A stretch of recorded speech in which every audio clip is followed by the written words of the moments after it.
தமிழக வெற்றி கழகத்தின் செய்தி தொடர்பாளர் திரு வீர விக்னேஸ்வரன் நம்முடைய இணைப்பில் இருக்கிறார். அவரோடு பேசலாம். வணக்கம். இந்த முடிவு எதனால் எடுக்கப்பட்டிருக்கு? எந்த அடிப்படையில் இந்த முடிவு தமிழக வெற்றி கழகம்? தமிழக தளபதி அவர்கள் நம்ம ஏற்கனவே சொல்லியிருக்காங்க, நம்மளோட இலக்கு யானை தான், 2026 தான் நம்மளோட இலக்கு. அதை நோக்கி உள்கட்டமைப்பு பணிகள், மாநாட்டு பணிகளை முடுக்கி விட்டுருக்காரு பொதுச்செயலாளர் அவர்கள்.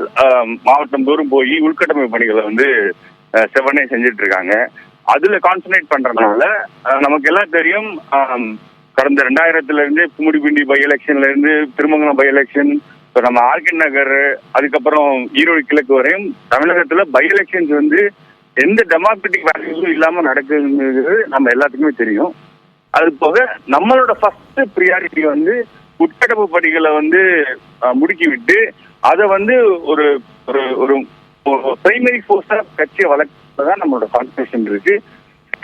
அடுத்து மாநாடு பணிகளை முடுக்கி விட்டுருக்காரு பொதுச்செயலாளர்கள்.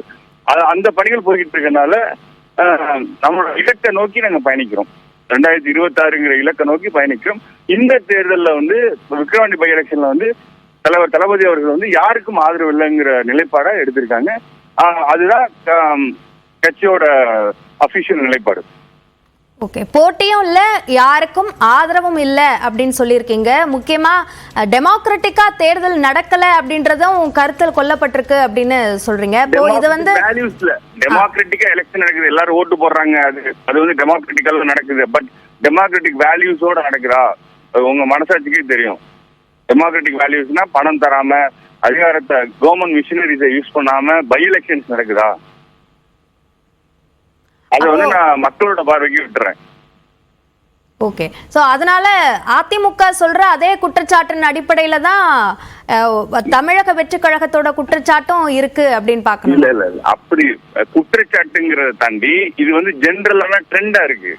இது ஏடிஎம்கே இன்னைக்கு அவங்க எதிர்கட்சியா இருக்கலாம், இவங்க ஆளுங்கட்சியா இருக்கிறப்போ ஆர்கே நகர் பை எலெக்ஷன்ஸ் எப்படி நடந்துச்சு, கும்மிடிப்பூண்டி பை எலெக்ஷன்ஸ் எப்படி நடந்துச்சு, அது ஆளுங்கட்சிகள் மாறுறப்ப இந்த குற்றச்சாட்டுகள் வேற. பட் நான் சொல்றது 2000ல இருந்தே சொல்றேன், இந்த ட்ரெண்ட் பல ஆளுங்கட்சிகள் மாறி மாறி வரலாம்.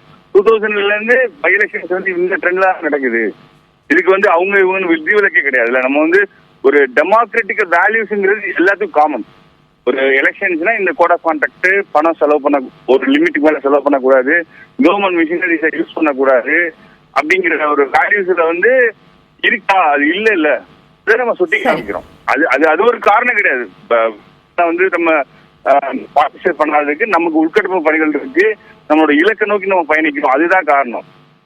இந்த பை எலெக்ஷன் சட்டமன்ற தேர்தல் தான் இலக்கு, இந்த இடைத்தேர்தல் இல்லை என்பதை அடிப்படையாக கொண்டு இந்த முடிவை தமிழக வெற்றி கழகம் எடுத்திருப்பதாக இணைப்பில் கருத்துக்களை பகிர்ந்து கொண்டிருக்கிறீர்கள். நன்றி திரு வீர விக்னேஸ்வரன்.